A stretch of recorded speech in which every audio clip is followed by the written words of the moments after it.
vous faire une description de tous les fossiles avec tous les caractères. Je vais juste essayer de vous montrer quelques belles images et de vous faire comprendre pourquoi ils sont considérés comme des fossiles très importants quand on discute de l'origine d'Homo sapiens. Donc d'abord, je vais vous emmener sur le site de Bodo, c'est en Éthiopie, dans le mythe de l'Awash. Et c'est ce fossile, alors vous voyez cette face supérieure, plus quelques éléments de la boîte crânienne à l'arrière, qui ont d'ailleurs été trouvés en 2 temps, puisque la face, la principale partie de ce fossile a été trouvée en 1976.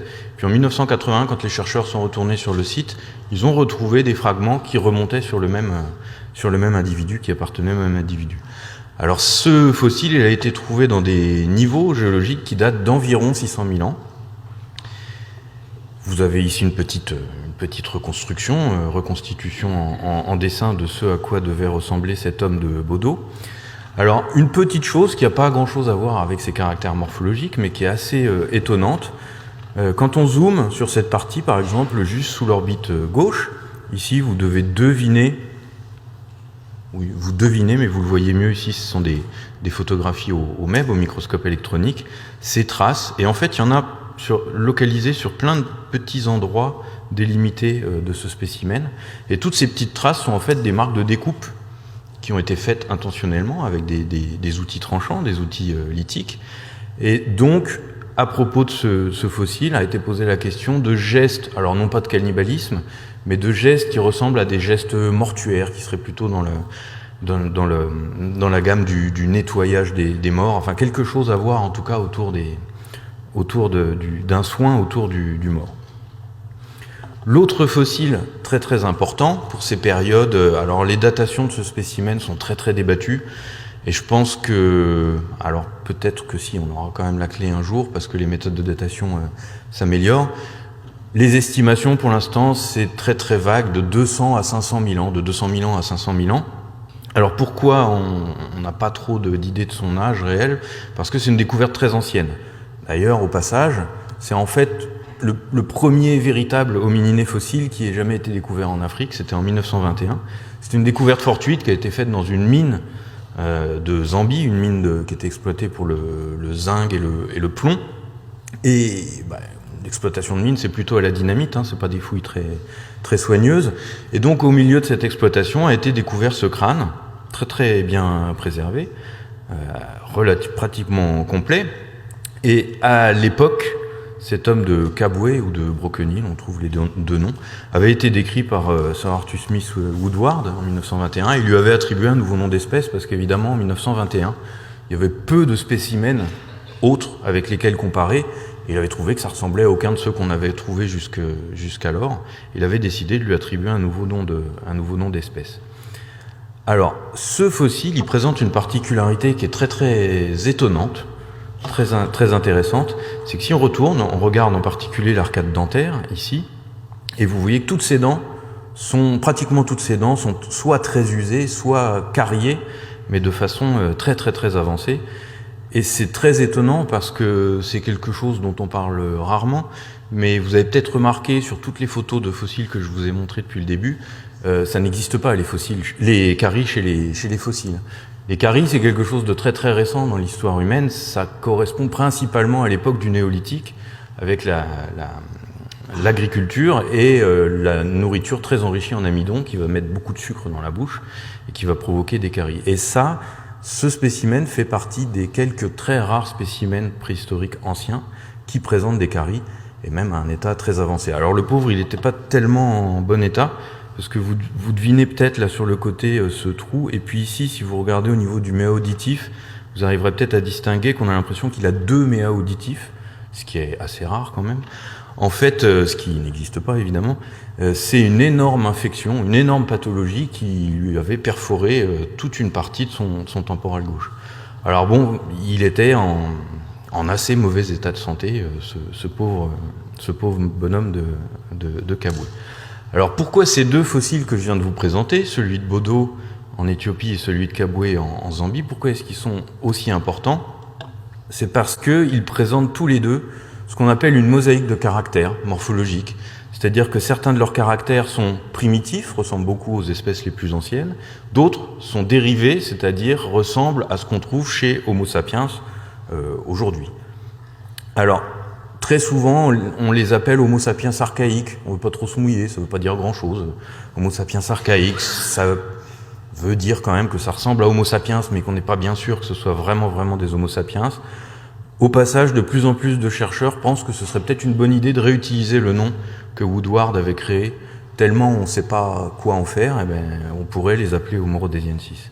Alors cette mosaïque de caractères, je ne vais pas vous lire tout le détail, mais au niveau des caractères primitifs, ça se voit, hein, une face très massive, très robuste, des reliefs supraorbitaires qui sont très proéminents, là au-dessus des yeux, un os frontal qui est très fuyant et plutôt étroit, puis d'autres caractères qui sont plutôt primitifs, le tout associé avec des caractères qu'on dit dérivés, c'est-à-dire qui ressemblent à ce qu'on retrouve, qui ressemblent beaucoup, qui sont partagés avec Homo sapiens, une capacité crânienne, un volume crânien qui est élevé, d'environ 1250 cm3.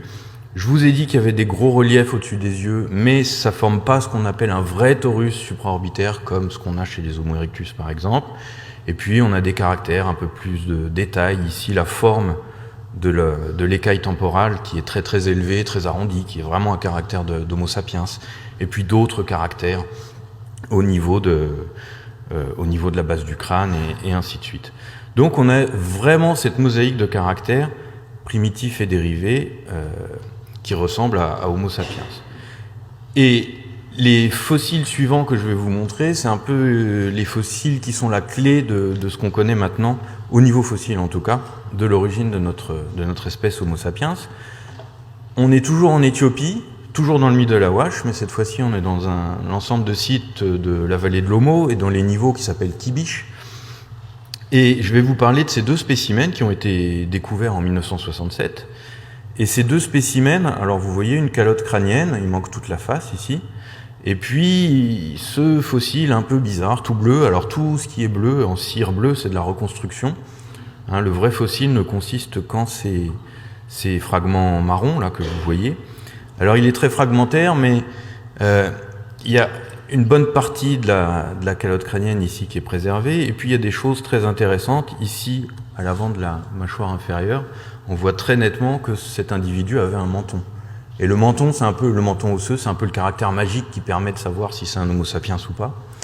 Et ces deux fossiles, pendant assez longtemps, permettaient de raconter une belle histoire, puisque on pouvait quasiment lire les origines d'Homo sapiens dans les couches géologiques de Homo kibish, puisque ce spécimen, qui a une calotte crânienne un peu plus aplatie, un peu plus allongée, un peu plus archaïque, était censé dater d'environ 150 000 ans, et celui-ci, qui a une voûte crânienne beaucoup plus élevée, un menton qui ressemble beaucoup plus à un Homo sapiens, était censé avoir une date de 110 000 ans. Donc les chercheurs disaient, à Homo kibish, on voit carrément l'évolution d'Homo sapiens, et en fait, c'est pas du tout le cas. Alors c'est assez intéressant parce que c'est un article qui a été publié en 2005, des nouvelles datations, une reprise des sites avec des nouvelles datations qui ont montré en fait que ces deux spécimens-là avaient exactement le même âge. Alors c'est intéressant parce qu'ils se ressemblent pas tant que ça donne l'idée d'une grande variabilité. Donc ils ont le même âge, mais en plus ils sont très âgés puisqu'ils ont pratiquement 200 000 ans. Et pratiquement 200 000 ans pour un spécimen de morphologie aussi moderne, qui ressemble autant à un Homo sapiens, c'était une grande découverte. Alors je vous ai montré des crânes jusqu'à maintenant, que des crânes, parce que c'est un petit défaut qu'on a, de montrer souvent des crânes. Ce qui est intéressant au Homo kibish, en particulier sur ce spécimen, c'est qu'il y a de très nombreux ossements du squelette post-crânien, autres que le crâne. Alors je suis désolé, les photos sont pas de très bonne qualité. Donc tous ces restes, après la nouvelle datation, ont été repris et réétudiés, parce que tout à coup les chercheurs se sont dit, mais en fait c'est super intéressant. Et donc on reprit l'étude de tous ces restes du squelette, et qui présentent un certain nombre de caractéristiques qui sont très intéressantes. Alors déjà des caractéristiques individuelles, c'est-à-dire cet individu, qui il était. Alors l'ensemble du squelette montre que c'était un jeune adulte.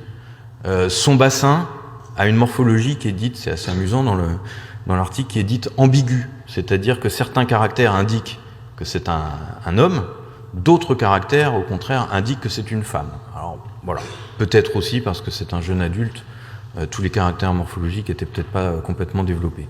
La stature, il était assez grand, aux alentours d'1,70 m. Alors c'est très variable, les estimations, c'est d'1,62 m à 1,82 m. Et puis il apporte surtout des informations sur à quoi ressemblait le squelette d'un des plus anciens, si ce n'est le plus ancien Homo sapiens qu'on connaisse à ce jour. Et au niveau du squelette postcrânien, c'est assez étonnant puisque c'est un vrai mélange de caractères dérivés Homo sapiens, comme nous, et de caractères qu'on retrouve sur des spécimens d'Homo sapiens anciens, par exemple ceux du Proche-Orient, mais aussi des caractères de néandertaliens. Et c'est quelque chose qu'on ne connaissait pas trop jusqu'à maintenant, un mélange de caractères néandertal et Homo sapiens sur un individu fossile.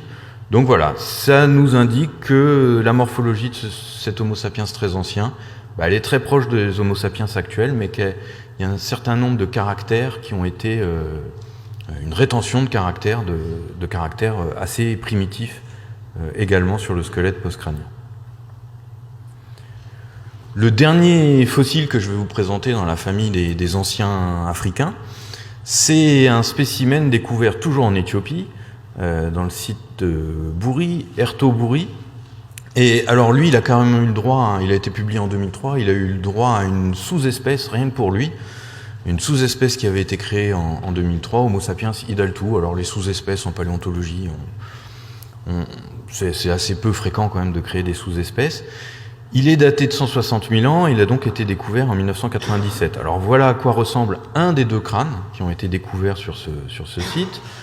Ici, des petites reconstitutions vivantes, on va dire, à partir de ce crâne, en reconstituant les muscles, puis la peau et éventuellement les cheveux, les poils.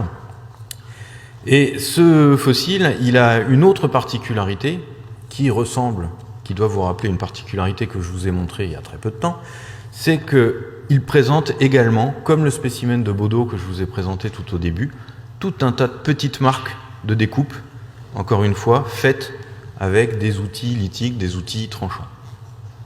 Et c'est pas tout, puisque le second spécimen dont je vous ai parlé, le deuxième spécimen qui a été trouvé dans le même site, alors c'est un crâne d'enfant, donc au niveau morphologique, il n'y a pas beaucoup de choses à en dire, les caractères ne sont pas très développés, mais ce petit crâne d'enfant présente aussi toute une série de marques de découpe, faites avec des outils tranchants, et puis des petites surfaces, ça se devine ici, c'est très très brillant, des petites surfaces très localisées qui sont très excessivement polies.